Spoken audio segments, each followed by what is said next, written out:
And of course, after making a video explaining how does mind work and all its properties, I definitely couldn't not make a video about how does hunger work in Fear and Hunger!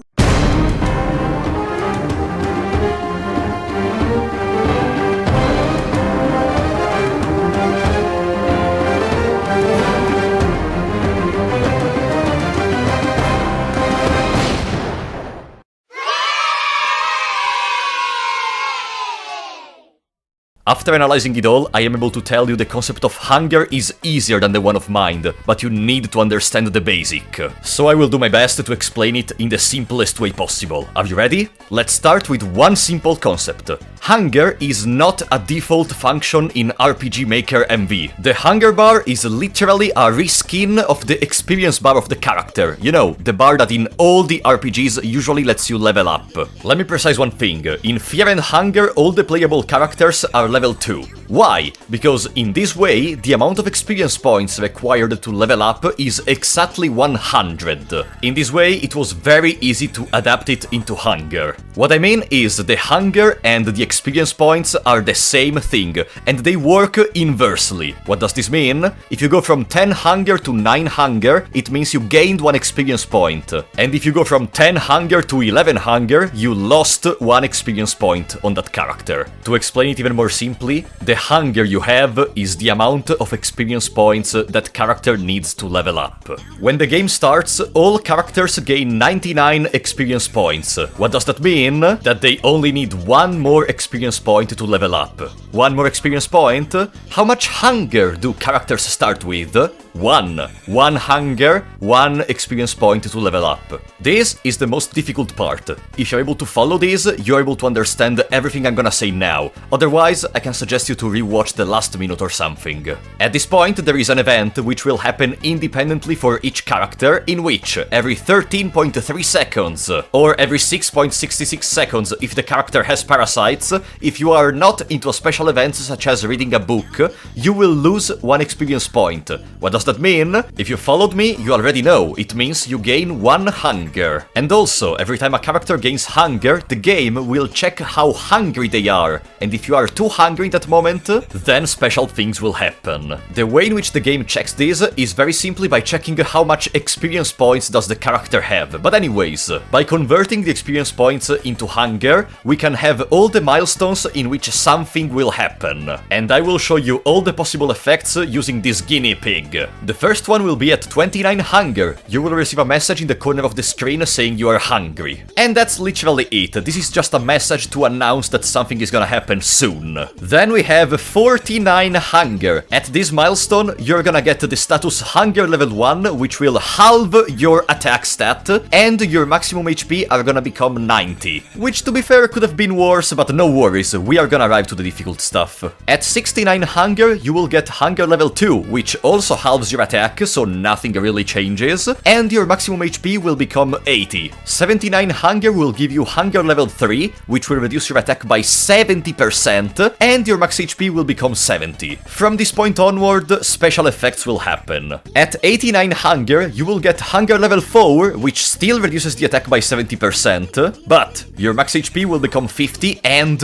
you will become crippled. What does this mean? It means it does not matter if you have your legs or not. You will start crawling. And no worries, I know in this animation you seem to have no legs at all, but if you eat something and in the next hunger check you are below the hunger level 4 milestone, you're gonna go back walking. Also, remember this last part about crippled, because we're gonna go back to it later. After this, at 94 hunger, you will get hunger level 5, which too reduces the attack by 70%, and max HP to 30, and the special effect you get here is blindness. You will not be able to see anything, but let me note one thing. There is one difference between this blindness and the normal blindness. You don't lose accuracy, so in battle you are still able to land physical hits like normal. Even though, like, if you are at this point, why even bothering fighting? Like, at this point I don't really think you're gonna be able to save yourself unless you are incredibly skilled, but if you are incredibly skilled, you wouldn't end up in this situation, so yeah. Oh, and at 100 hunger you die.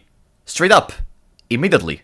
It doesn't matter when, where, or how. You just die. it's over. The funniest part is watching a party member dying because of this, because you're just walking normally, like you don't care about anything, and then just boom, and they stop walking and they die. Also remember, skeletons and Najra are completely immune from hunger. They don't need to eat and will never suffer hunger effects. Their hunger will always stay at 100. So, this is how you lose hunger and all the hunger status effects in the dungeon. But there is another important thing to talk about related to this. How does food work? It's very simple. Each food has one of 3 different sizes: small, medium, or large. What happens is very simply, when you eat a food, your hunger will be decreased by a certain amount, but the game will prevent you to go to 0 hunger, because otherwise you would level up, as I explained earlier, and that would create a lot of problems, and we are gonna go back to this later, but anyways, let's make an example. Small food restores 7 hunger. If you have 10 hunger, you go to 3 hunger. But if you have 7 hunger and you eat a small food,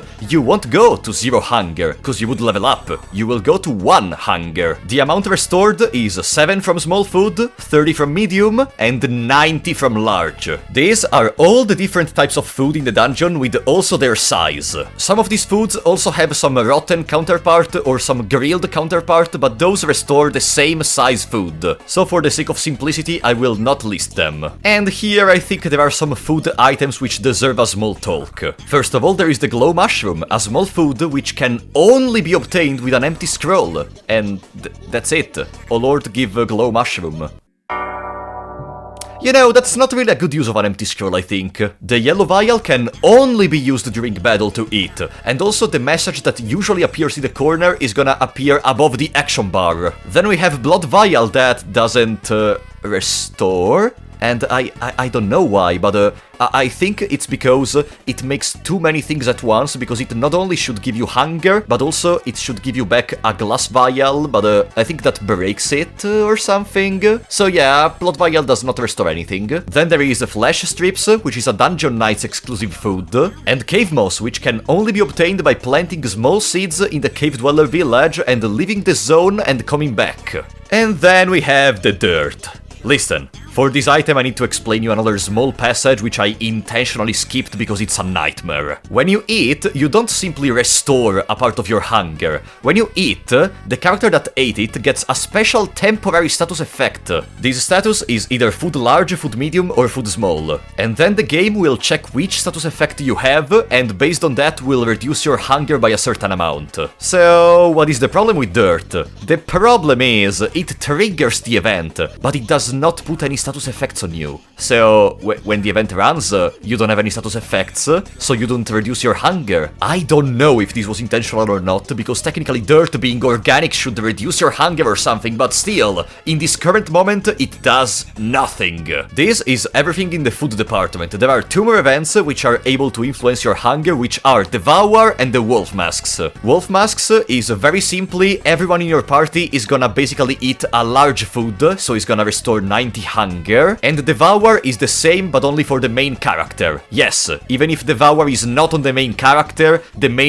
is the only one that will restore hunger. The important theory is over. There are just 2 more cases I want to point out. There is a way to level up in the dungeon, because in the entrance there is a debug spot which is gonna increase your experience by 50 every time you touch it. And when you do, to say that you screw up things would be an understatement. Your hunger bar will become completely weird, because it's gonna modify the max hunger you can have, and I gotta be honest, I never really experimented too much with this, but for sure nothing good can happen. And then there is something comical. Are you ready? Remember, you can cripple because of hunger. What the game does to do that is virtually cutting off your second leg. And then after you restore hunger, the next time the hunger event will be checked, your virtual second leg will be restored. But there is a problem. If you start crawling and then you lose your legs, you have one last resort. If you very quickly restore your hunger, the next time the hunger event will check, you will regain your second leg. This This is pointless, and probably will never be used by anyone, but it's so funny to think that, yeah, you don't get dash back, but there is a chance to regrow one leg because of food. I guess the dungeon really is a magical place. But anyways, for today that's it. If you liked the video, be sure to leave a like, and did you know that only 37% of people that watch my videos are actually subscribed? So if you want, be sure to subscribe as well, cause that's gonna help me a lot. But anyways, for today I was Frapollo94, and let me also wish you a happy new year.